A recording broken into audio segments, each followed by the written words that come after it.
Você está ouvindo o Honey Newscast, o maior podcast de Brasília, com a apresentação de Raniel Linhares e convidados que dão vida às grandes ideias da capital do Brasil.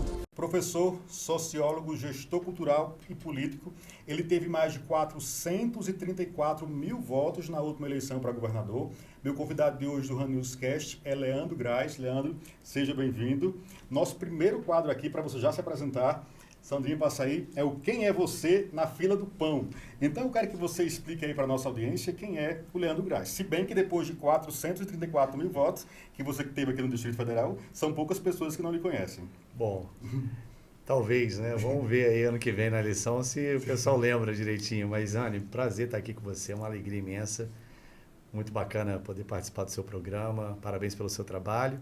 E o Leandro Graz, na Fila do Pão, é um brasiliense que já foi para padaria comprar pão aqui em várias padarias de Brasília. Adoro uma padaria, adoro o café com leite, o pão com ovo. Um professor, um educador, alguém forjado, alguém criado, crescido no meio da educação. Essa é a minha causa de vida, essa é a minha grande questão social. É o meu carisma também, porque até religiosamente, espiritualmente, eu me formei no ambiente da educação. Eu venho da Pastoral da Juventude Estudantil, que é uma pastoral da Igreja Católica.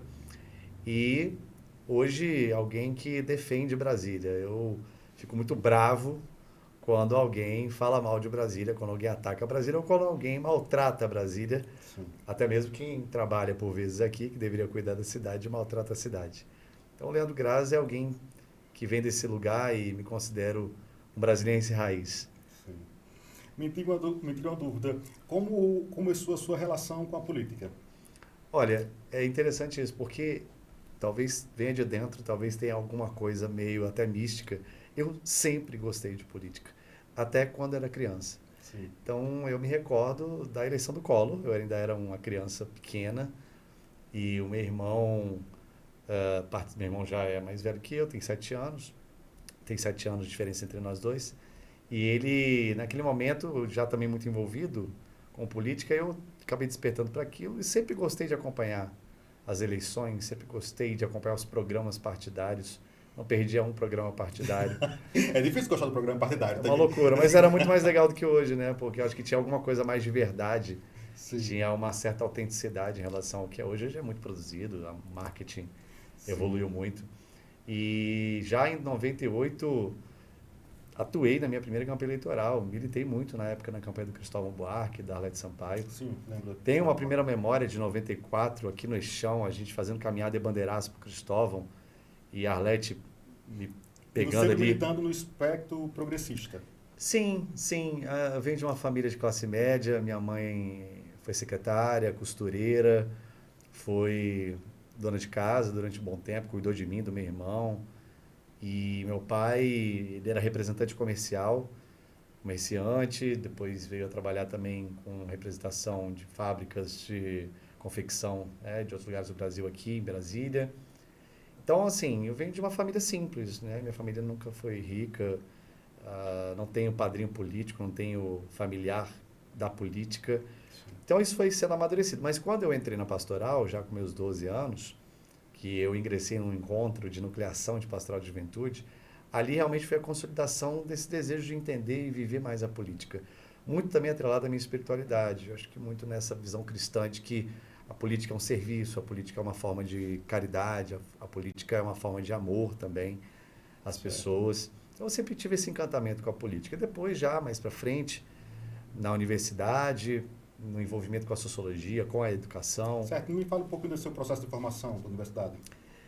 Olha, eu, quando terminei o ensino médio, fui aprovado para Ciências Contábeis. Aqui em Brasília, a UNB tem um programa que é o PAS. Você faz o vestibular em 3 etapas, né? Primeiro, segundo, terceiro ano.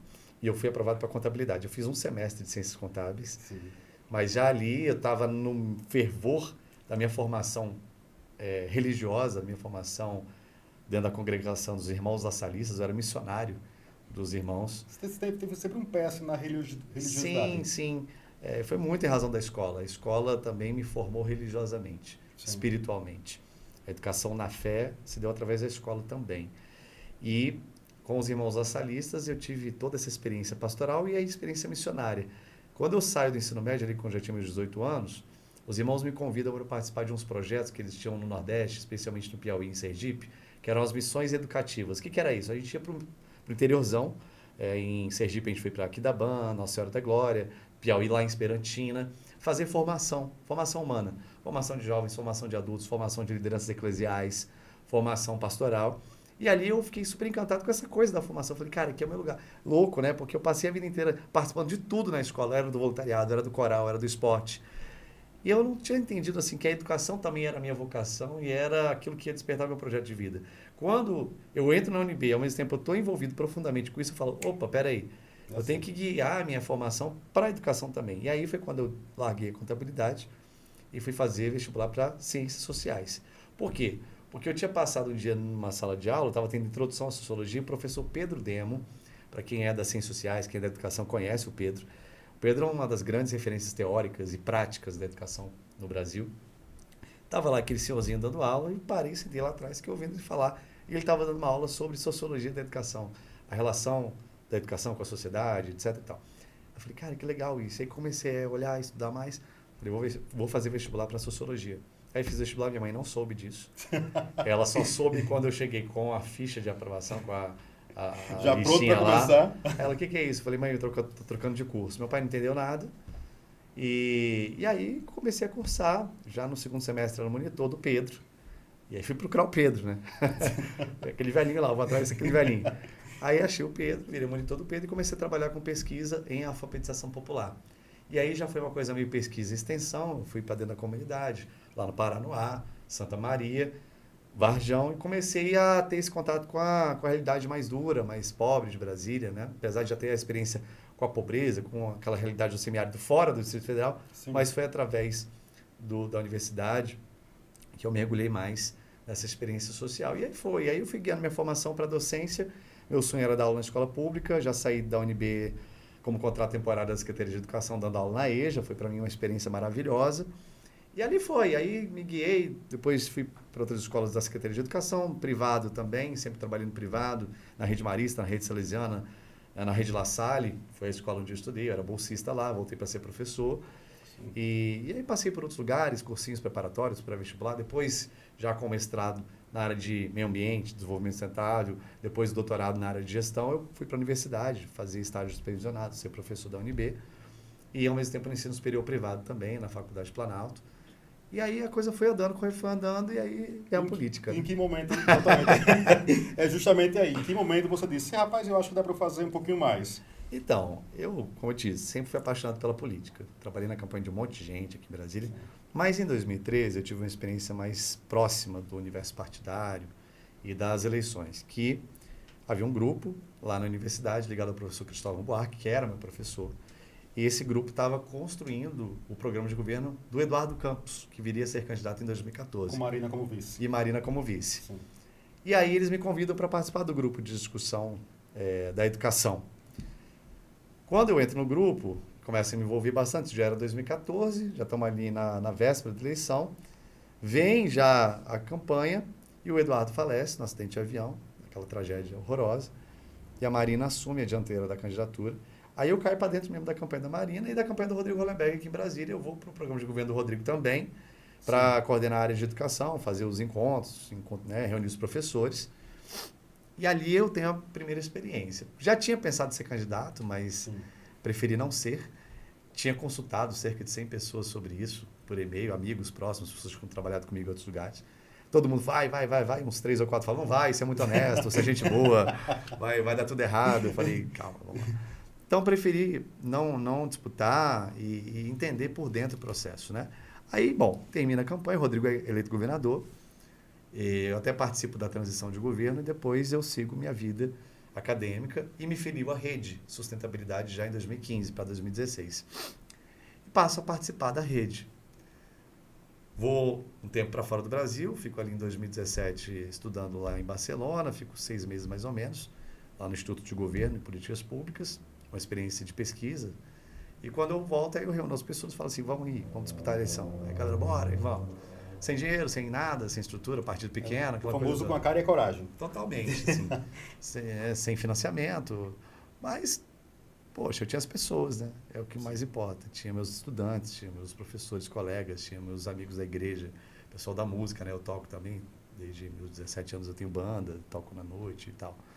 E aí organizamos um voluntariado, organizamos o que era possível organizar sem recurso, e a coisa caminhou. Chegou a eleição, a rede coligou com o PCdoB, a gente tinha um grupo de candidatos que acabou colaborando, né? As pessoas colaboravam entre si, não tinha ninguém estourado ali de 10, 15, 20, 30 mil votos. Então também tinha esse espírito de competição saudável, Sim. todo mundo sabia que podia ser eleito. E acabou que eu fiquei em primeiro lugar da chapa, a coligação fez 55.900 votos, eu fui o primeiro colocado e ocupei essa vaga na Câmara Legislativa a partir de 2019. Interessante. Foi o seu ingresso na política formalmente, digamos assim. Foi. Aqui em Brasília, né, quem está acompanhando não é daqui, não tem vereador. Então, o cargo de deputado distrital, ele é o cargo que exige menos votos. Em tese, é a porta de entrada para quem quer disputar uma eleição. Mas tem gente que às vezes acaba entrando como federal também, tem gente que já foi eleito governador na primeira. Sim. O Ibanez, né, não era nada na política, virou governador. E eu não, eu preferi realmente ir para a Câmara porque eu queria participar desse ambiente do Legislativo. E muita gente não sabe, às vezes, o que faz o deputado, né? Aqui em Brasília a gente tem o deputado distrital, que ele é um pouco vereador, ele é um pouco deputado estadual. Então a gente fiscaliza, legisla e representa, são as 3 funções do Poder Legislativo, em todas as pautas, né? As ditas pautas municipais, como resíduos sólidos, transporte, até as pautas estaduais, como segurança pública, saúde, educação, etc. Então, o deputado distrital é um poderosíssimo agente público, muita gente não sabe disso. Às vezes vota bem, né? Pesquisa lá o candidato a governador, o presidente. Mas quando vai votar para deputado distrital, nem sabe quem é o sujeito, deposita o voto na urna. Mas é uma figura muito poderosa aqui em Brasília. São 24 parlamentares que têm muita força, eles decidem sobre tudo na cidade. Sim. E aí eu entrei na Câmara Legislativa em 2019, solto, independente, livre, para fazer o mandato que eu queria. Sim. E realmente eu faço o mandato que eu queria, né? Eu realmente implementei tudo que eu gostaria de implementar. As leis que eu gostaria de aprovar, eu aprovei todas. Então eu sou autor de mais de 30 projetos de lei em Brasília, emendas à lei orgânica, fiscalizei como poucos, talvez como ninguém, o governo do Distrito Federal. Então eu visitei 373 escolas, eu fui a todos os hospitais regionais mais de uma vez, eu visitei todas as UPAs, eu visitei cerca de 30 UBS, Unidades Básicas de Saúde, estive nos CRAS e nos CRES de todas as regiões administrativas, eu fiz um trabalho forte de participação social do meu mandato, nem sei quantas audiências públicas a gente realizou, criou um projeto chamado Graz Escuta, acho bacana, hoje tem várias figuras públicas aí andando nas cidades, visitando as comunidades, isso é ótimo, mas eu tinha um projeto que eu começo, inclusive antes de assumir o mandato, a primeira escuta que eu faço é no Sol Nascente, ainda em 25 de outubro de 2018, nós estávamos lá no Sol Nascente, no Rancho Preguiça, lá com 40, 50 moradores, discutindo já o que o meu mandato poderia fazer pelo Sol Nascente, e depois eu faço mais 40 escutas em todas as regiões do DF, inclusive em lugares que não são nem regiões formalizadas, lá no Dorot, no Vila Nova, no Nova Colina, né? Na época não tinha Arapuanga ainda, não tinha o Sol Nascente mesmo como região administrativa, o Pôr do Sol, e a gente circula. Aí vem pandemia, aí o bicho pega. Aí o bicho pega pesado. Quer falar disso? Vamos falar, mas eu realmente estou impressionado como você conhece muito do DF, né? Então a sua formação foi muito a sua formação como político tem muito a ver com esse conhecimento minucioso, né, do DF. Eu acho também o fato de você ter ido primeiro para a distrital lhe qualifica para outros voos, né, que a gente vai aprofundar daqui a pouquinho. Como é que você consegue casar essa militância política com a vida pessoal durante toda essa sua trajetória? Eu sempre gostei de gente. Sim. Sempre gostei de estar no meio de gente. Não é um desafio. Fui uma pessoa muito sociável, sempre gostei de ter muitos amigos, sempre gostei de participar de ambientes que tinha muita gente. A minha vida pessoal já é uma vida de encontro com as pessoas. Eu nunca fui muito recluso, nunca fui muito isolado, sempre tive muitos grupos, grupo da igreja, grupo da música, grupo não sei de onde. Muitos compromissos, né? Então a minha vida já era meio louca antes de eu entrar no ambiente público, na vida política partidária. Sempre trabalhei em muitos lugares. Na época eu estava na docência, na educação básica, então estava de manhã numa escola, tarde na outra e à noite na Secretaria de Educação, né? Na escola pública. Bom, então quando eu entro na vida pública, isso se mantém e na verdade cresce um pouco.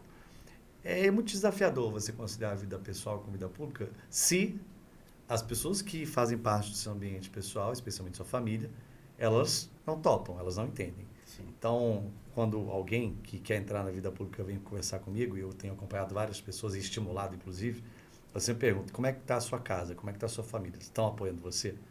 Porque se eles não estiverem apoiando você, meu amigo, esquece. Ou mas né, não tem como, assim. É complicado. Se você não tiver... Eu falo, né, às vezes a pessoa já tem esposo, já tem companheiro, tem filho. Acho que começa por aí. Se não, se é solteiro, beleza. Mas sua mãe, seu pai, seu irmão estão dentro. Às vezes não são muito afeitos, mas tudo bem. Pelo menos não te atrapalham, não são contrários a isso. Sim. Mas no meu caso, não. No meu caso, tanto a minha esposa atual, né, a Marcela, que era minha namorada na época, ela também já estava um pouco envolvida com política, então ela achava legal. Minha mãe botou uma fé, meu pai já não era tão assim envolvido, mas, poxa, eu lembro da campanha de 2018, meu pai indo comigo para a rua. Eu entreguei 96 mil panfletos na mão das pessoas no Nossa Distrito Federal, Senhora. na minha campanha de deputado distrital em 2018. Eu entreguei com a minha mãe, com meu pai, com a Marcela, com as pessoas que estavam comigo, os mais próximos, nós entregamos. E aí eu vou contar um segredo feio aqui para vocês. Como a gente não tinha muito dinheiro para a campanha, né? Como a gente não tinha muita estrutura, o que acontecia? Às vezes eu ia para a porta da faculdade, 7 horas da manhã, 8 horas da manhã, e aí ficava lá, entregando panfleto que nem um maluco. E eu via que muitas pessoas pegavam, eu nem olhava e jogavam na lata do lixo. Aí, quando eu percebi que tinha um monte de panfleto na lata do lixo, eu ia lá, juntava vários, dava uma limpadinha lá e continuava entregando. Reciclava. Absolutamente reciclável. Reciclava. Fala nessa sua campanha, Sandrinha, passa aí, por favor, 2. Nós temos um quadro que chama Por Trás da Imagem, pode passar mais um. Tem essa foto aqui, nós estamos no YouTube, nós estamos também no Spotify. Então, eu queria que para você explicasse aí, para quem está só ouvindo no Spotify, que foto é essa e o que ela significa. Ficou super emocionado quando eu vejo esse vídeo. Vanessa, então vou chorar aqui. Então, esse dia, que é o Flávio, um grande amigo, o Gustavo, um grande amigo, a Marcela, hoje minha esposa, minha mãe está aqui com a blusa rosa, ali atrás está a Denise, uma amiga minha cujo filho tinha acabado de nascer. E neste momento, eu estou com o celular e com o notebook abertos, um na UOL, placar eleitoral, e o outro no site do TSE, apurando ali a alteração dos votos. E esse é o momento exato em que minha mãe grita, aliás, uma amiga minha, que é a Roberta, grita, tá eleito. E aí minha mãe, como assim, como assim? Aí a Marcela, deixa eu ver. E aí eu dou o F5 e aparece o Ezinho ao lado do meu nome, lá no UOL. Nossa Senhora. E aí, bicho, eu não sei o que aconteceu no meu cérebro, no meu coração, na minha mente, no meu corpo. Eu desaba a chorar naquele momento. Porque aí cai do meu ombro o mundo, né? Porque o que eu mais ouvi, e é por isso que hoje eu apoio pessoas que querem entrar na política, apoio muitos candidatos de primeira viagem. O que eu mais ouvi, no momento que eu lancei minha pré-candidatura, foi, você sabe que você está indo para disputar, né? Você sabe que, poxa, a primeira vez é muito difícil, então, assim, pô, não tem chance, mas, vou votar em você, mas não tem chance. Eu ouvi isso de pessoas próximas, eu ouvi isso de estranhos, eu ouvi isso de muitas pessoas. E quanto mais eu ouvia isso, mais gás eu tinha. Nesse momento, eu já não estou mais na Secretaria de Educação, já tinha saído do serviço público, eu pedi exoneração para poder fazer o mestrado, doutorado. Tem outras oportunidades também, experimentar outros ambientes. Eu estava trabalhando só na rede privada. Então, o que eu fazia? Eu entrava às 7 horas da manhã em sala de aula, trabalhava no Colégio Único, Taguatinga e Nasa Sul. Então, quando eu dava aula na Nasa Sul, eu acordava às 5 horas e ia para a rodoviária panfletar. Quando era Taguatinga, eu parava na Praça do Relógio, ficava ali conversando com a Dona Maria, que tinha um cafezinho lá com bolo, tomava café com ela, e ia para a parada de ônibus também, falar com as pessoas. E eu fiz isso, literalmente, os 50 dias da campanha. De final de semana era outra história, porque não tinha aula, mas... E aí eu saía da sala de aula, 1h da tarde, os meninos vinham comigo, os estudantes vinham comigo. E, professor, posso ajudar a panfletar? Eu falei, querido, se seu pai deixar, você pode fazer o que você quiser. E aí, vamos embora, panfletão. Sempre respeitei muito a sala de aula, eu nunca fiz campanha em sala de aula e vez ou outra eu encontro meus amigos, professores, os diretores lá do Único, que sempre falam assim, poxa, você foi muito correto, né? Porque realmente eu nunca instrumentalizei meu trabalho para vias, questões políticas, eleitorais, enfim. E aí foi isso, nesse dia, foi dia 7 de outubro de 2018, eis o momento em que a gente constata, comprova que o trabalho deu certo. Deu certo. Que coisa boa. Vamos agora entrar num bloco falando sobre política e atualidades. Primeiro eu queria que você, para quem não sabe, poucas pessoas não sabem, você se filiou recentemente ao PT, Partido dos Trabalhadores, certo? A maior liderança do PT hoje é o presidente Lula, está aí o Lula 3. Eu queria que você fizesse uma avaliação do governo do presidente Lula, desse governo. Olha, primeiro, é um governo que está cumprindo uma tarefa histórica muito importante, que é redemocratizar o Brasil. Pode parecer piegas, pode parecer clichê, pode parecer narrativa, a palavra que está na moda. Mas, efetivamente, se nós compararmos o que estava acontecendo no governo brasileiro entre 2019 e 2022, e eu digo isso porque hoje eu estou presidindo uma instituição, que é uma autarquia, que é o IPHAN, Instituto do Patrimônio Histórico e Artístico Nacional. Então, eu sei, com base naquilo que eu estou vivendo, inclusive, como gestor, nós encontramos terra arrasada. O governo brasileiro, ele foi instrumentalizado, ele foi apropriado por pessoas que usaram a máquina pública para atacar a democracia e para enfraquecer as políticas públicas. Sim. Então, essa tarefa histórica do presidente Lula não é uma tarefa muito simples. Mas mesmo assim, e não é só em razão da capacidade dele enquanto um agente político, é também dos ministros, é também nosso, enquanto gestores, reconstruir dá muito mais trabalho do que construir.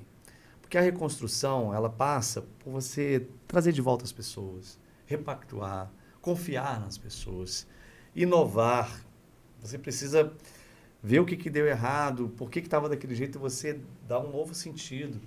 Então, é uma tarefa histórica. A segunda questão é que é um governo que está entregando muito. E aí, a gente às vezes fala, poxa, mas não está chegando, a população não está sentindo. Nós estamos num outro momento também, do ponto de vista de comunicação. É preciso entender que os polos emissores não são mais centralizados. Sim. Há 20, 15 anos, você tinha alguns polos emissores da comunicação. Era a TV, o rádio.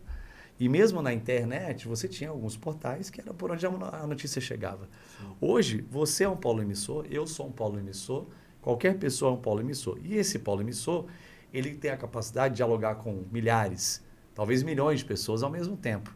E, com base nisso, a informação ela fica difusa.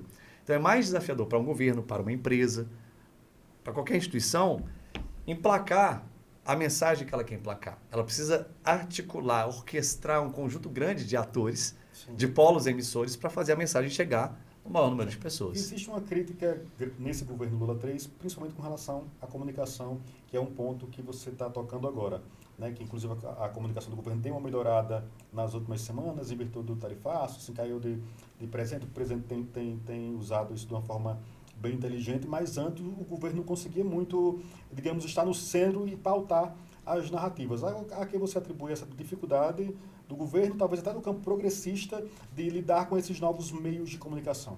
Acho que o governo está num processo de amadurecimento e compreensão de que a sociedade, enquanto algo plural e diverso, precisa também ser acessada com instrumentos diversos. Então, eu não posso usar uma mesma linguagem, eu não posso usar uma mesma ferramenta apenas, eu tenho que usar múltiplas ferramentas e múltiplas linguagens para alcançar os diversos grupos da sociedade. E o governo está conseguindo melhorar nesse aspecto, o que, no início, era um grande desafio, na medida que você monta uma estrutura, que você tem já, por exemplo, contratos vigentes com determinadas agências, com determinadas empresas de comunicação, você precisa convergir isso tudo para o seu objetivo. Sim. Acho que hoje, realmente, o governo está bem melhor na comunicação. As pautas positivas do governo têm aparecido e o governo tem encontrado cada dia mais os elementos unificadores da sociedade. Qual é a grande característica do nosso campo político? O campo progressista, o campo de esquerda, que nasce a partir de valores como a liberdade, a igualdade, a fraternidade. Nós sempre fomos universalistas, nós sempre conseguimos pautar questões que eram civilizatórias e humanistas. Então, por exemplo, uma questão nesse momento que ela unifica a sociedade é a questão tributária. São os impostos. Não é porque simplesmente queremos que os ricos, os milionários, paguem mais por pagar mais. Nós queremos que eles paguem mais porque, na medida que eles pagarem mais, a gente consegue cobrar menos de quem ganha menos. E isso se chama justiça tributária, que o mundo inteiro avançou e conseguiu fazer muito melhor que o Brasil. E nós estamos atrasados nessa pauta. Finalmente, aprovamos uma reforma tributária, graças à liderança do presidente Lula e do ministro Fernando Haddad. Finalmente, nós estamos pautando a isenção de pessoas que ganham até 5 salários mínimos. Aliás, até 5 mil reais Para imposto de renda. de imposto de renda. E a gente está propondo taxar quem ganha milhões. E com essa arrecadação de quem ganha milhões, a gente consegue reduzir de quem ganha menos e mais ainda, arrecadar para transformar essa arrecadação em benefício social, em bem-estar social, em melhoria da vida de quem precisa do governo.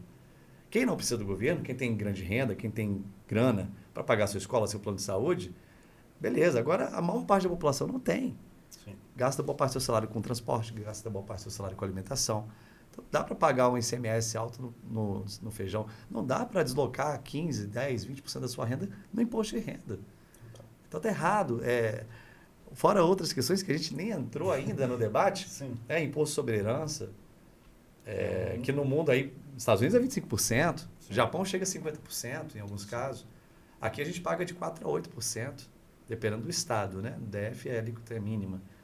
E no Mato Grosso do Sul, salvo engano, já é 8%, que é a transferência de mortes, né? Causa que é a herança do falecido para quem fica. Para a família.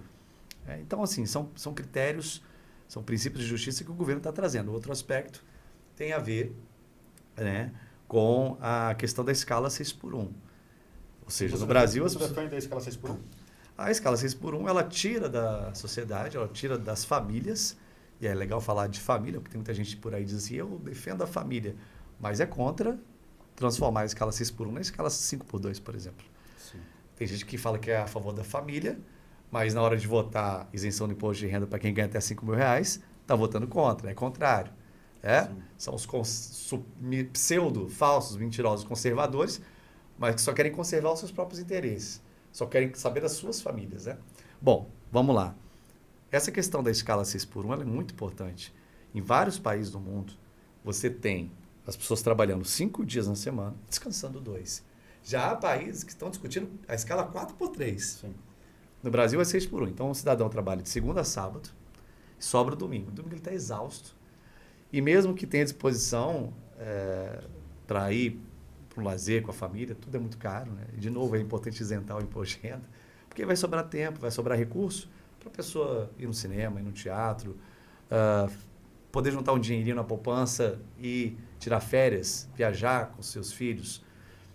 Essa questão ela é muito importante para ter mais tempo para a fé, para a religião, para a cultura, para o lazer, para o descanso, para conviver. Você acha que essa é uma pauta que o governo vai enfrentar ainda nesse pouco menos de 2 anos que tem de mandato do presidente? O governo já tem sinalizado apoio a essa escala 5x2, a discussão disso no Congresso Nacional, já tem projeto de lei tramitando. Hoje o foco prioritário no Congresso é a gente aprovar a isenção do imposto de renda para quem ganha até 5 mil reais e aumentar a tributação para quem ganha alta renda. E conseguir com isso não é só melhorar a arrecadação. Muita gente desloca e desvirtua a discussão. O governo quer arrecadar mais. Não, o governo quer promover a justiça tributária e aumentar o poder de consumo da população mais pobre e da classe média. É isso que o governo quer. Porque é quem consome bastante, quem compra comida, é quem precisa dos serviços do dia a dia, né? Então, há essa discussão na mesa e a gente espera poder aprovar isso até o final dessa gestão. Então, certo. Acho que o governo Lula está honrando os seus compromissos de campanha e está enfrentando os grandes debates. Você começou falando aí sobre uma terra arrasada, né? Você é do IPHAN, que é atrelado ao Ministério da Cultura, né? Que foi um dos setores que digamos, numa linguagem técnica, foi mais modificado pelo governo Jair Bolsonaro. Então, eu queria uma perspectiva sua, estando lá no Ministério da Cultura, estando no IPHAN, como você encontrou basicamente o IPHAN, que é onde você é presidente, mas a perspectiva, como a cultura foi tratada no governo Jair Bolsonaro? A cultura foi destratada no governo Bolsonaro. Ela foi maltratada no governo Bolsonaro. Ela foi destruída no governo Bolsonaro. A maior prova disso foi a extinção do Ministério da Cultura, transformando a pauta da cultura numa secretaria michuruca, sem orçamento, sem pessoal, com absoluto desprestígio aos servidores que estavam ali. E com a interrupção da política cultural, você tem um prejuízo enorme para a população. Porque, veja, vamos pegar aqui algumas políticas que lá atrás foram desenhadas, desde a década de 90, até mesmo governo Itamar, governo Fernando Henrique, depois governo Lula, governo Dilma. Vamos começar falando da Lei Rouanet, que foi profundamente atacada e ela é profundamente maltratada também pela extrema-direita, pelos mentirosos que desvirtuam a Lei Rouanet, ficam falando que a Lei Rouanet é dinheiro para artista da Globo, é dinheiro para isso, para aquilo outro. Veja, o que é a Lei Rouanet? A Lei Rouanet, ela é uma lei de incentivo. Como é que funciona? Empresário ou pessoa física que quiser aplicar os impostos que está pagando na cultura, ele pode fazê-lo. Então, eu adianto o meu imposto e digo, quero apoiar esse projeto, aquele projeto. E quando eu faço declaração de imposto de renda, eu abato esse valor. Como fosse um crédito tributário. Exatamente. Eu estou antecipando um dinheiro que ia para o cofre do governo e mais, ela é uma lei liberal. Muita gente não entende isso, porque ela dá a possibilidade do indivíduo ou da pessoa jurídica determinar onde quer que seu imposto seja aplicado. Assim como tem também a lei de incentivo ao esporte. Sim. Então, muita gente fala, a Lei Rouanet é coisa da esquerda. Gente, a Lei Rouanet é absolutamente uma lei liberal do ponto de vista político e até econômico. Sim. Olha só que coisa interessante. E quem está atacando a Lei Rouanet é o PL, é o Partido Liberal. Então, tem que rir mesmo dessa turma, porque eles não sabem nem o que eles estão atacando, porque eles nem conhecem a política. Quando a gente chegou no governo, havia quase R$1 bilhão represado na Lei Rouanet. Dinheiro já captado das empresas que decidiram apoiar a cultura, cujos projetos não andavam, não estavam sendo executados. Tinha problema de prestação de Houve contas. uma criminalização da Lei Rouanet, né? Isso é um absurdo, isso é uma burrice. Porque, veja, a gente está passando aí de 2 bi de investimento em Lei Rouanet, financiando projetos no Norte, no Nordeste, no Centro-Oeste, no Sul, no Sudeste. Há todo um trabalho sendo feito agora para nacionalizar a cultura. A Lei Rouanet está chegando na Amazônia, onde ela quase não chegava. A Lei Rouanet está chegando no interior do Mato Grosso, onde ela quase não chegava. Ela está chegando no interior de Goiás, Tocantins, onde ela quase não chegava. Então, a gente também está fazendo todo um trabalho, através da Secretaria de Fomento e Incentivo à Cultura, que é o Enilton Menezes, nosso secretário, a ministra Margarete, para convidar novos empresários, novos atores a participarem. A gente saltou aí de 3 mil para 4 mil financiadores, fomentadores da Lei Rouanet. Isso é muito bom. Estou falando da Rouanet aqui, mas aí vamos lá. O programa Cultura Viva, os pontos de cultura, praticamente paralisou. No caso do patrimônio cultural, o IPHAN não foi extinto. E eu vou dizer por que o IPHAN não foi extinto. Porque a política do patrimônio ela foi muito bem amarrada na legislação brasileira. Sim. E também nas normas infralegais, as portarias, por exemplo. A gente tem uma lei do patrimônio que é lá de 1937 ainda, precisa ser revisada, a gente está trabalhando nisso. Temos a legislação de 1961, que é a lei da arqueologia, e a arqueologia é um tipo de bem cultural que o IPHAN atua, trabalha para preservação. A gente tem lá da década de 2000 um decreto presidencial que institui o Programa Nacional do Patrimônio Imaterial. Então, tudo isso foi estabelecido na legislação. Então, seria muito difícil para eles, que são incompetentes e não gostam de trabalhar, fazer esse trabalho para destruir totalmente a política do patrimônio. Então, o que eles fizeram? Faz o seguinte, bota esse IPHAN lá no Ministério do Turismo, bota esse órgão aí, que até o Bolsonaro falava, esse tal de IPHAN, lá no Ministério do Turismo, deixa lá, se der trabalho a gente resolve. Não sabia. Demorou 1 ano para definir a presidência do IPHAN, do governo Bolsonaro, quase 1 ano. Nossa. E ele ficou lá isolado. Então, nós somos uma instituição que depende muito da articulação dentro do governo. A gente lida com gestão urbana, com patrimônio material dos conjuntos urbanos tombados, centros históricos, então a gente conversa com as prefeituras. A gente tem a agenda do patrimônio imaterial, que é uma agenda povo, é uma agenda de grupos, de detentores, de comunidades, do forró, do carimbó, da capoeira, do maracatu, do frevo. Então, a gente está lidando com fomento cultural, a gente está lidando com formação de mestres e mestras. A gente está lidando com pautas no patrimônio imaterial que se conectam ao meio ambiente. Por exemplo, sistemas agrícolas tradicionais do Rio Negro, do Vale do Ribeira, o ofício das baianas do Acarajé. Então, a gente entra na questão também da liberdade religiosa, da tolerância religiosa, os modos de fazer o queijo Minas artesanal. Nós entramos na pauta da agricultura familiar. Então, veja como o patrimônio ele se multiplica. Em todas as camadas da sociedade. É muito doido. É uma política super interessante. Aí vem a arqueologia, que é outro universo, que fala sobre a nossa ancestralidade. A gente vai encontrando as coisas por aí, né? E vai descobrindo o que acontecia naquele local. Aí você tem a educação patrimonial, que é uma outra agenda linda de formação humana, para preparar as pessoas e elas se conectarem com a cultura. Então, o IPHAN é um órgão muito transversalizado nas políticas públicas. Embora não pareça, porque ficou uma ideia de que o IFAM é esse órgão sisudo que só sabe analisar, frear, não pode. E a gente está mudando isso, colocando o órgão num lugar mais popular. Aqui no Distrito Federal nós temos Brasília, que é tombada. Explique para o nosso ouvinte o que quer dizer isso e qual é o papel do IFAM diante desse cenário. Essa palavra é ruim, né? Tombamento, porque ela dá a ideia de cair, de derrubar. Mas é um termo colonial que a gente utilizou ao longo do tempo para se referir à patrimonialização, ou seja, definir que aquilo é patrimônio. Quem define não é o IFAM. Quem pede para algo ser reconhecido como patrimônio, para ser tombado ou registrado, no caso do patrimônio imaterial, é sempre a sociedade. Quando o IFAM recebe esse pedido, aí nós tramitamos esse pedido e ele vai por etapas, aprofundando a importância daquele bem cultural, seja ele material ou imaterial. E ao final de tudo, quando a gente tem as informações e todo o repertório de conhecimento sobre aquilo, leva-se ao Conselho Consultivo do Patrimônio Cultural, que vai validar ou não aquele tombamento ou o registro. Bom, Brasília foi assim. Brasília foi reconhecida como patrimônio cultural nacional e ela também foi reconhecida pela Unesco em 1987 como patrimônio da humanidade. Depois, teve uma convenção na Unesco que pegou esse título de patrimônio da humanidade para se referir ao patrimônio imaterial e o título de patrimônio mundial ficou aos bens tombados, aos bens materiais. Então, Brasília é patrimônio mundial. Na verdade, né, de acordo com a atualização da convenção. Isso tudo só para explicar essa tecnicidade. Então, Brasília é patrimônio do mundo, ela é patrimônio de todo o planeta. Pelas suas características modernistas, ela foi uma cidade planejada com uma lógica baseada em vários princípios e valores, como, por exemplo, a liberdade. Brasília foi toda desenhada para ser uma cidade de trânsito livre. Por que tem pilotis? Para quem não é de Brasília, os prédios aqui eles não são cercados. Você passa por baixo dos prédios a hora que quiser. Você pode brincar debaixo do prédio. Você pode sentar debaixo do prédio se você quiser, mesmo que você não more no prédio. É área pública. Os pilotis são públicos. Então, isso tem a ver com a liberdade no ambiente urbano. Outra questão. Brasília ela foi projetada para que ela seja vista de qualquer lugar, de qualquer ponto.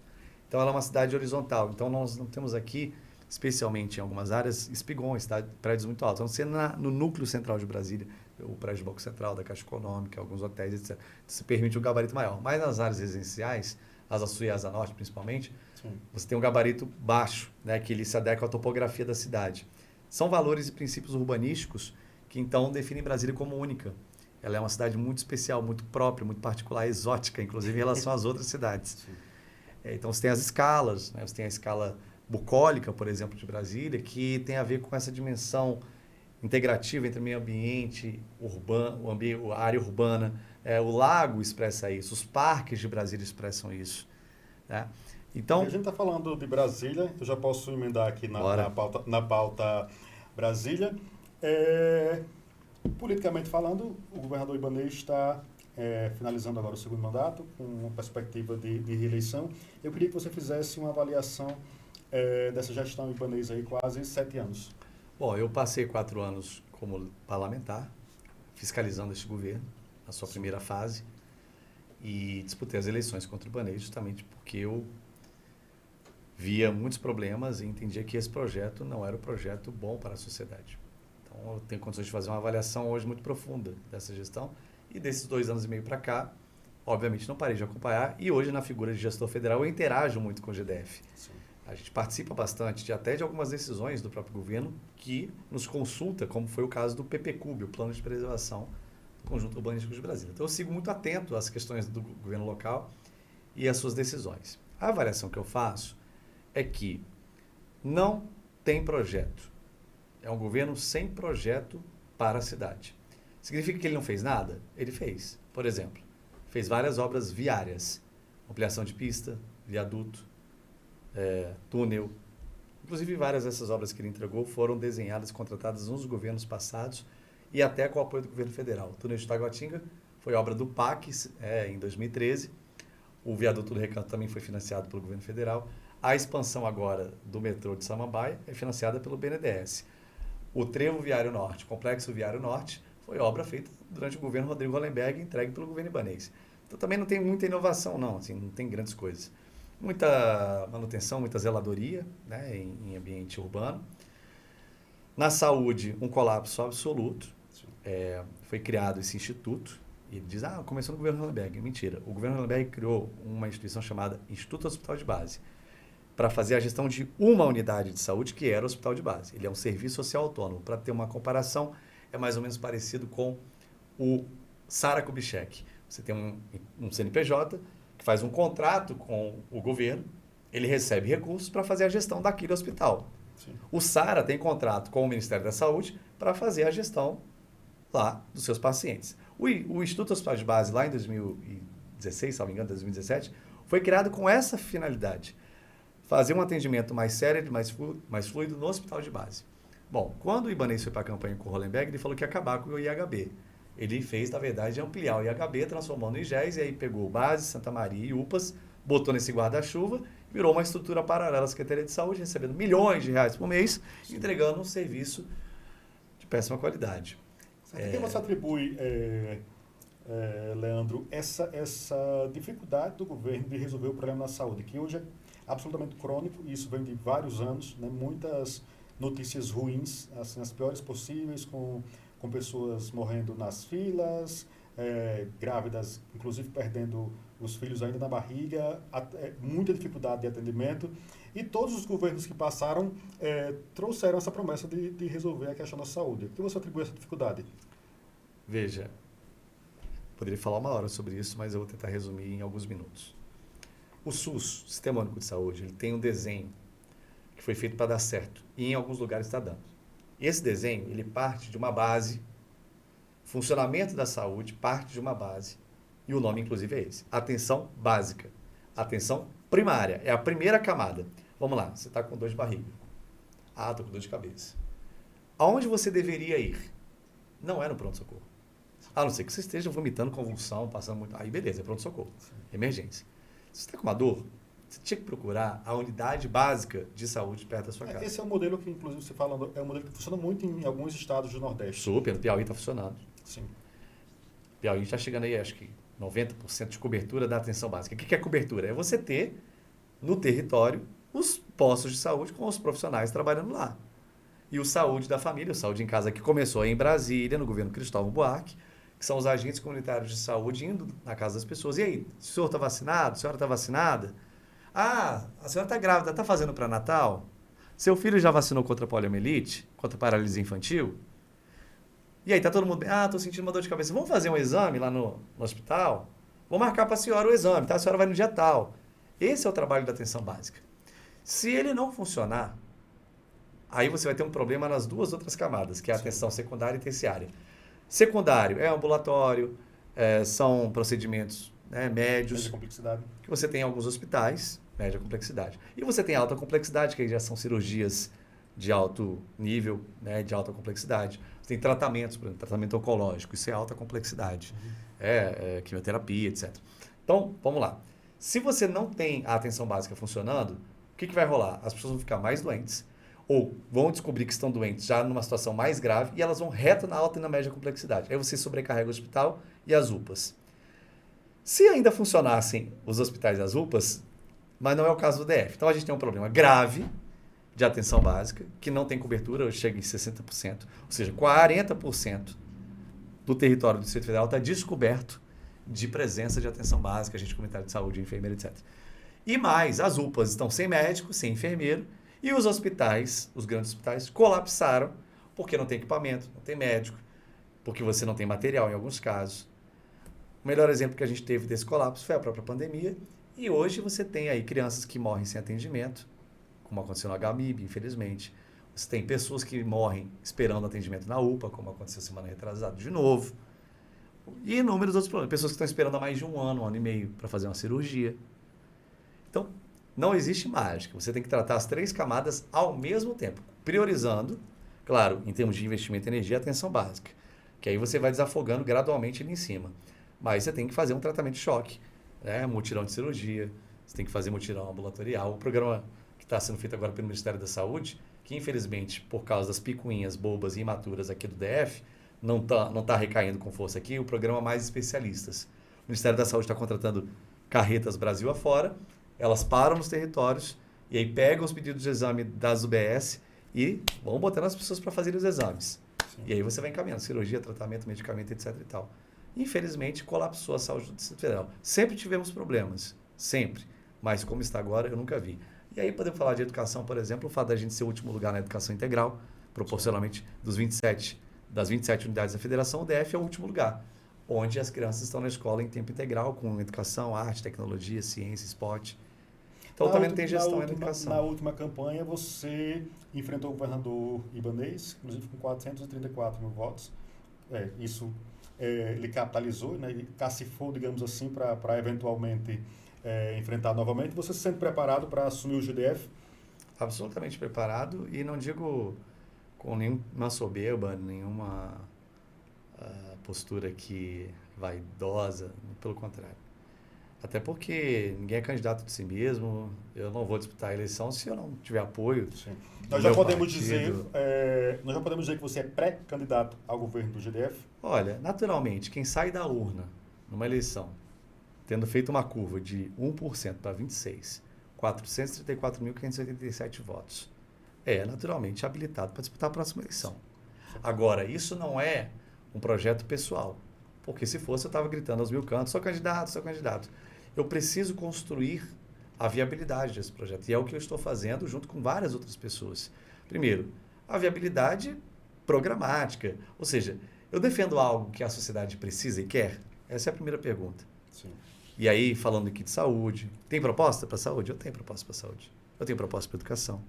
Nós consolidamos isso no nosso programa de governo em 2022, com muitas pessoas participando. Não saiu da minha cabeça, até porque a gente precisa legitimar as coisas, então tem que ouvir todo mundo. Sim. Especialista, sociedade. Né? Nós temos projeto para economia do DF que vai de mal a pior, tá? A míngua. Né? Quase o dobro da média de desempregados do Brasil. Aqui.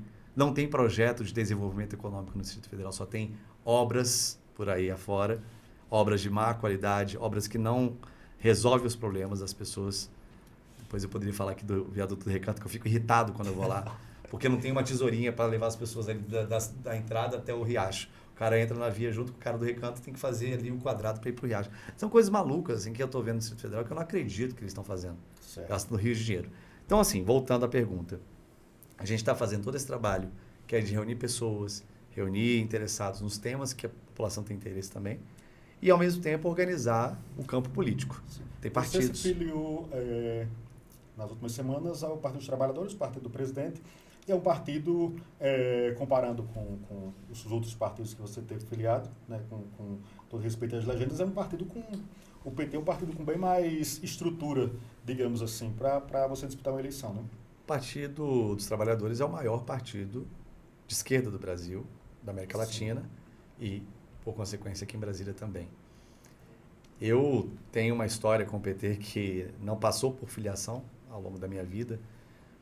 Até falei numa entrevista recente, muito parecido com aquelas histórias de crianças que são amigas a vida inteira, na adolescência meio que se apaixonam, aí um vai estudar numa cidade, outro vai estudar no outra, e aí depois de adultos se reencontram e aí se apaixonam de novo e casam, né? Sim.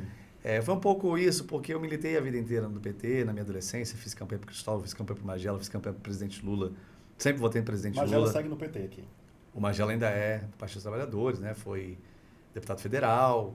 Depois, em 2006, faço a campanha da Arlete, né? Defendo a candidatura da Arlete Sampaio. E aí, depois, a gente acaba se distanciando um pouco, eu acabo filiando ao PSB, à Rede, depois fui para o PV, e agora, oficialmente, a convite de várias lideranças do PT, incluindo o próprio presidente Adinho, eu chego ao Partido dos Trabalhadores para oferecer, para me colocar à disposição para esse projeto.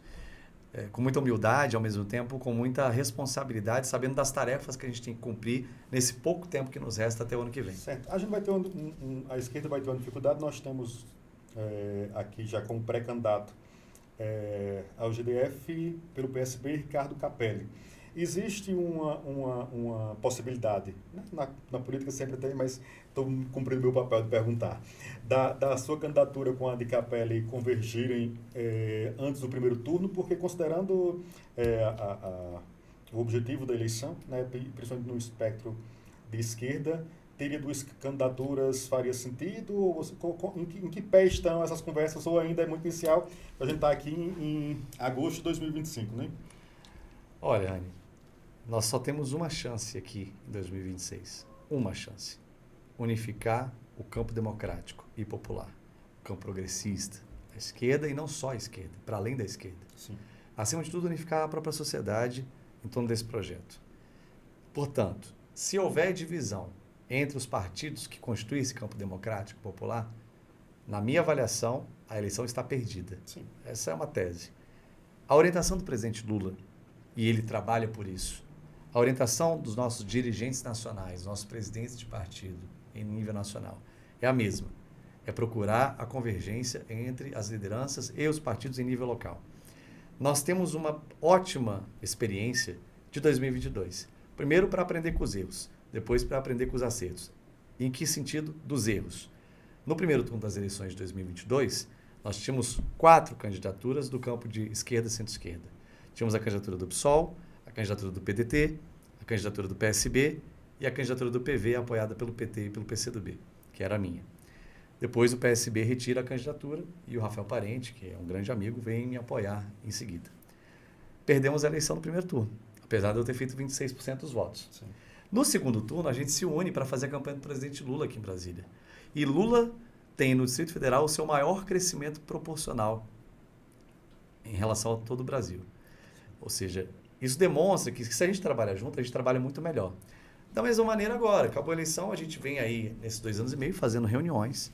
Tivemos aí 3 grandes reuniões entre esses partidos, discutindo o Projeto 26, discutindo o nosso contraponto à atual gestão, defendendo também o governo federal, defendendo os legados do presidente Lula.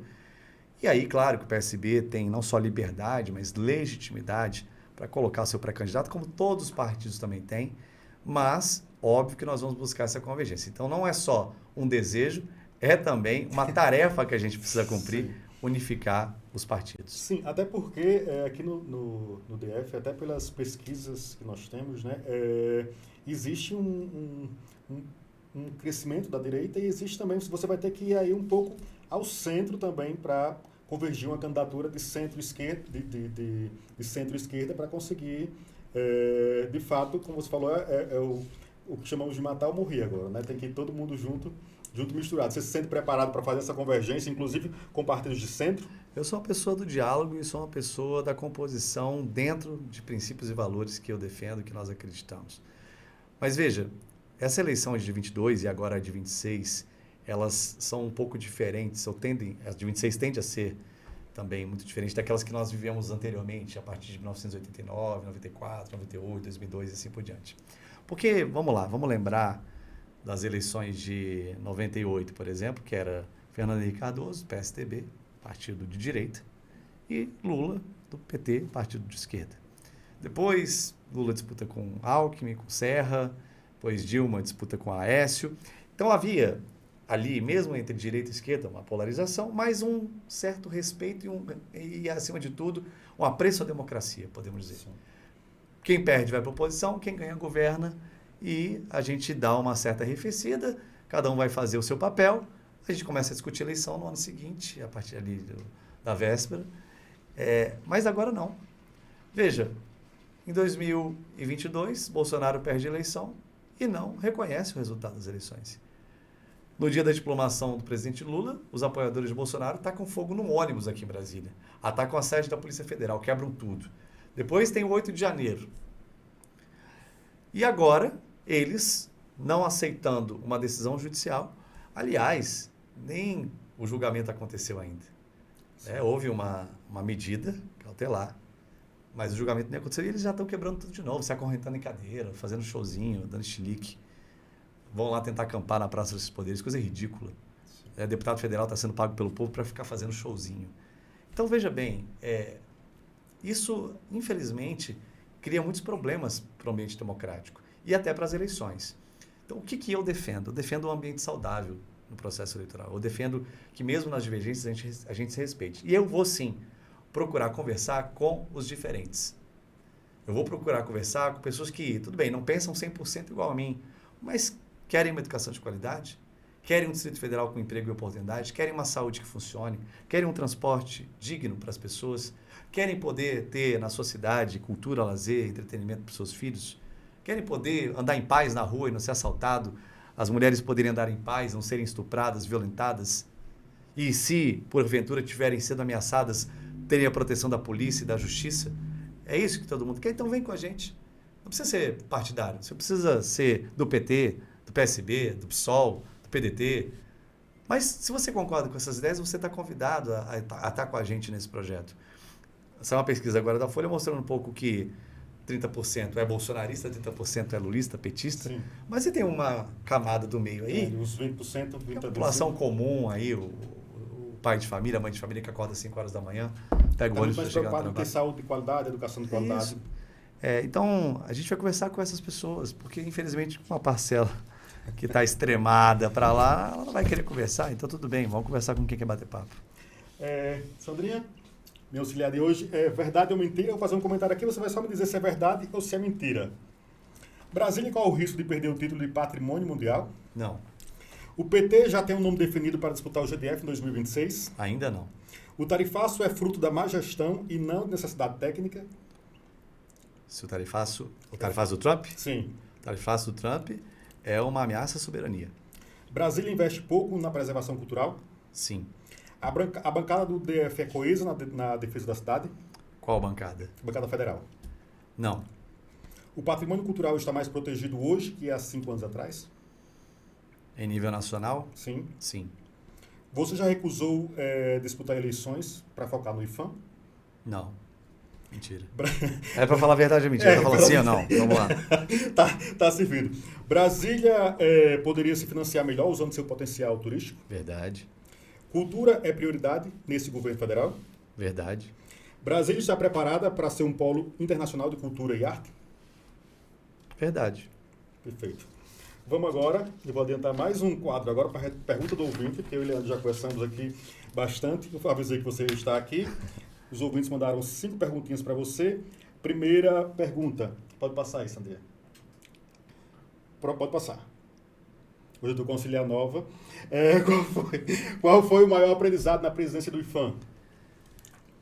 O maior aprendizado foi ter serenidade e paciência para resolver os problemas. Perfeito. Próxima pergunta. Brasília cuida bem do seu patrimônio histórico? Não cuida, porque não explora esse patrimônio no seu potencial pleno. Infelizmente, ainda a gente não tem uma fundação, uma instituição de patrimônio local, como o Rio de Janeiro tem, como Minas tem. Está previsto na Lei Orgânica, inclusive, da Cultura, que haja a criação da Fundação do Patrimônio Cultural do Distrito Federal. E, com isso, a gente consiga ampliar o leque de atuação do governo local, do poder público, em parceria com a sociedade. Perfeito. Mais uma. Como combater o sucateamento da cultura? Você até explicou um pouquinho, que o governo do presidente Lula encontrou a cultura sucateada. Como vocês vêm combatendo e como combater ainda mais, para que não aconteça isso novamente? Primeiro, entender que cultura tem que ser política de Estado e não política de governo. Ou seja, a cultura não pode ficar vulnerável às trocas de governo. E isso precisa ser compreendido não só pelos agentes políticos, mas também pela própria sociedade, que tem que reivindicar o seu direito à cultura, que está na Constituição, no artigo 216, 215 e mais. Vou parafrasear Gilberto Gil, que dizia: a cultura não é algo extraordinário, complementar, paralelo, menos importante, ela é ordinária. A cultura tem que estar na cesta básica. E olhando para a economia do Brasil, nós temos já provas, temos demonstrações e dados dizendo que a cultura é fundamental para o desenvolvimento econômico da sociedade, porque ela gera emprego, ela gera trabalho, ela movimenta o consumo e ela cria uma série de oportunidades no entorno das atividades culturais. Então, por exemplo, quando a gente vai num show, não é só o artista que está ganhando dinheiro, é o cara que trabalha lá no backstage, é o operador da mesa, é o cara que carrega a caixa de som, é a pessoa que está vendendo comida ali, é o cara que está fazendo o drink, está vendendo a cerveja, é o Uber que está deslocando a pessoa para o show, é o segurança que está trabalhando, é a pessoa que depois vai ficar cuidando da limpeza. Olha só, só aqui 10 segundos que a gente já pôde mostrar. Então, existe uma economia da cultura, existe uma economia criativa. E a cultura é o nosso chamado soft power. É aquilo que o Brasil tem de mais forte e de mais diferente em relação ao mundo, e que precisa ser mais explorado e mais cuidado. Certo. Próxima pergunta. O que você faria diferente se fosse governador hoje? Primeira coisa é um governo para pessoas. E não um governo para amigos, um governo para negócios. O governo é para pessoas. O governo é para efetivar direitos.